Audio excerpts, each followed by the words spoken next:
Oui, merci. Ce conseil municipal, à la limite, est un additif au précédent qu'on avait tenu il y a une dizaine de jours, puisqu'il y a des questions qui n'avaient pas pu être vidées et nous les avons reportées à un prochain conseil.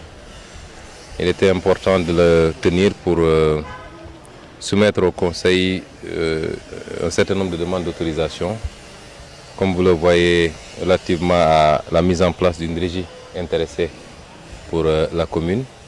Nous avons beaucoup d'ambition, beaucoup de travaux que nous allons lancer incessamment. Et il est bon que la commune s'implique un peu plus dans la réalisation de ces chantiers.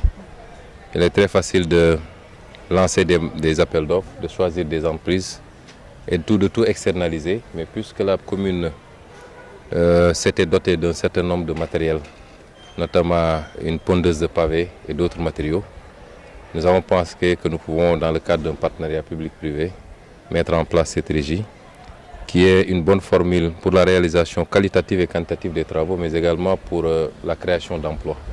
Bon, la seconde autorisation qui était demandée, c'était relatif à la concession du stade Jules-François Bocandé. Vous savez qu'on va lancer les travaux pour refaire ce stade et en faire un outil aux normes internationales, avec une pelouse synthétique, l'éclairage, notamment les projecteurs, les tribunes, le terrain de basket et l'espace réservé au handball et au volleyball. Et dans ce cadre bien précis, nous avons considéré qu'il fallait associer les associations sportives en leur concédant la gestion, ce qui nous permettrait d'être beaucoup plus à l'aise dans la matérialisation.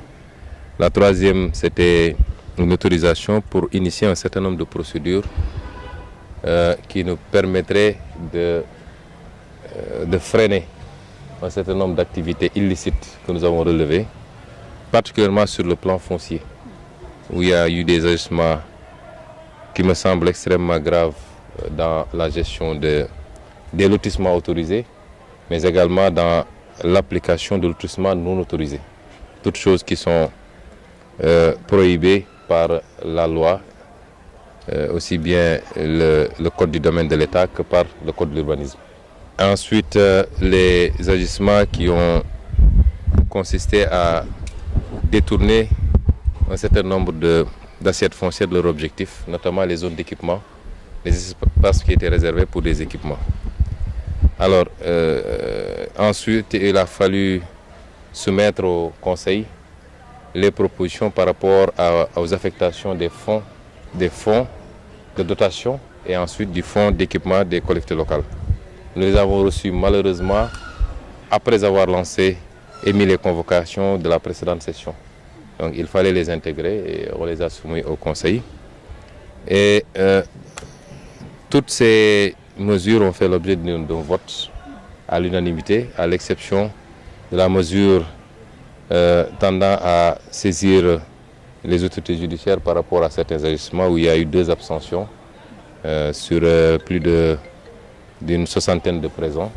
Et donc nous pouvons considérer que le Conseil aujourd'hui nous a donné toutes les autorisations pour faire le travail qui est attendu de nous.